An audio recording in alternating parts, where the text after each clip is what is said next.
Hey, what's up, team? I'm just here at the beach. One thing I want to talk to you about, like our industry, like health and fitness industry, I mean, is so full of Nazis. Like, and that's what I keep seeing over and over again. People get married to one single idea, and everything else that exists out of that idea is wrong. For example, people saying like, all that matters is energy balance, calories in versus calories out. If you consume less energy than you expand, you will lose weight. Yeah, that's true. But like, if you are a coach or whatever, fitness professional, and you go in to tell to a regular person, whatever you're doing is wrong, all you have to do is energy balance, calories in versus calories out. That's all you have to do. In what way, in what sense are you helping? Not giving any actual advice. So from you saying this, they didn't get any knowledge. They don't know what to do. They just know that whatever they are currently doing is bullshit, and what they should do is calories in versus calories out, which like don't even fucking make sense to them. Even saying something like have 200 grams of green vegetable with every single meal, that will fill you up. Fiber, you will feel way more satiated. You will not be hungry for the next 3-4 hours. This will be way more helpful than you just saying all that matters is calories in versus calories out. And this is all I see all over the social media. All that matters, calories in versus calories out. Everything else is bullshit. And this is so not true. Like, for example, okay, like when it comes to like fat loss or weight loss, like the negative energy balance, it is what will determine either you lose weight or you don't. Everyone agrees on that. There is no like even discussion about it. There is absolutely no reason to keep repeating that and repeating that. So if we as an industry, okay, we made our point as an industry, everyone knows all that matters is energy balance. But this became like a movement. It's like fucking diminishing all other approaches. If someone has been doing like intermittent fasting for the past 5 years and feels amazing and looks great, full of energy, smashing their day, smashing their goals, they don't have any intention of being the biggest, strongest motherfucker on the planet. They just want to feel good and they're feeling amazing. How does even come to your mind to tell that they're doing something wrong? All these approaches like ketogenic diet, paleo diet, intermittent fasting, whatever, they not bad. They no one's saying bad, but they're not superior over the other. So wherever works for you, that's what you should be doing. Like I have clients who are eating 2 meals a day. I have clients who are eating 7 meals a day.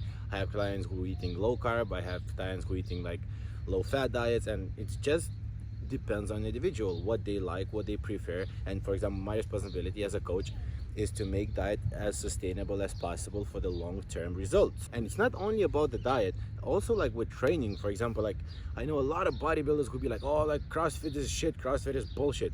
Like, how do you even know that? How do you even know that you don't like that if you haven't even tried it? For example, I know CrossFit athletes, they be like, oh, bodybuilding is like shit, it's all they do is like go on the machine and pump their muscle. Okay, but like go with the bodybuilder and try to smash legs for like 2 hours straight in the gym, high volume, and see how you feel for the next 2 weeks. And don't say it's easy or bullshit.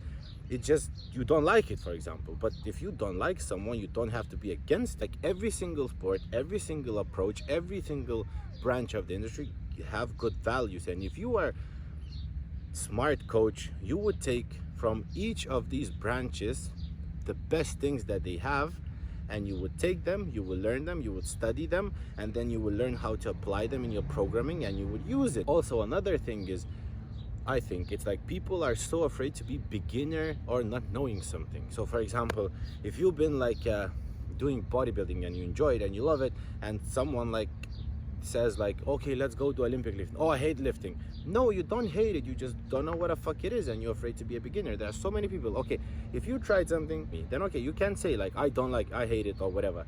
But if you haven't tried it, how can you say you don't like it? How do you know? It's like saying I don't like orange when I even haven't tried one. Or if you just like don't like something and you don't even want to try or whatever, don't say it's bullshit. Just say it. I have no interest in it. I don't even know what it is and I have no interest in it. That's same goes for like some, not all, some vegans, vegetarians. They be trying to force their lifestyle onto others. That's so wrong. Like if you're doing something for whatever reason it is, like if you don't like animal cruelty or whatever, like if you're against this and like it goes with your morals and you're enjoying doing that, do that. But like do that for you, because that's your morals, that's your beliefs, and you're doing it for you. Okay, you can like say to people why you're doing, but don't try to make other people do stuff that you are doing because you think that's right. That's just being a Nazi, because what you're doing is right and what everyone else is doing is wrong. And I see this all over the industry in every single branch. people find something that they really love, and that's it. This becomes like their number one thing, and everything else becomes bullshit, which is wrong. Like you should be like open to exploring ideas and learning new things, and like not being afraid to try new things, not to be afraid of like being a beginner. Like last week I joined the jiu-jitsu gym, and that was my first time ever trying jiu-jitsu, and like I sucked because like I'm fucking new, like first time in my life doing that. But I wasn't afraid to go in. I went in straight away. I was like, okay, I'm this and this, and I'm like, I never done this before. I just want to learn. I want to try and complete beginner. And I would just listen and try to like absorb the information. I wasn't like ashamed. I wasn't afraid that I'm beginner. It's not the way. Like I'm new. I'm a beginner. So that's why I'm there, to learn. So if you just get married to one single idea, whatever it is, your training, nutrition, whatever it is, like in life in general, like if you get married to one idea and like that's all you see and all you do, how are you gonna grow? How are you gonna expand? How are you gonna evolve as an individual? There's no way for you to evolve because you're just not trying new things and like not expanding your view. Especially in the health and fitness industry, you have to try new things. You have to, because the first thing, it will keep you entertained, so you'll not get bored. Second thing, you'll expand your knowledge. So you like, even for example, trying different things will supplement the things that you're currently doing. So for example, if you're a power lifter and like having better hip mobility by doing yoga is fucking amazing. Or if you're struggling with focus or whatever, and you go and you try jiu-jitsu and you learn how to concentrate in that moment, that's it. That will make your workouts much better because you're able to put more focus into what you're actually doing. Just don't be afraid to try new things. Keep your mind open, stay positive, don't be a Nazi, don't hate on other people, love everyone, absolutely everyone, and have a nice day. Peace.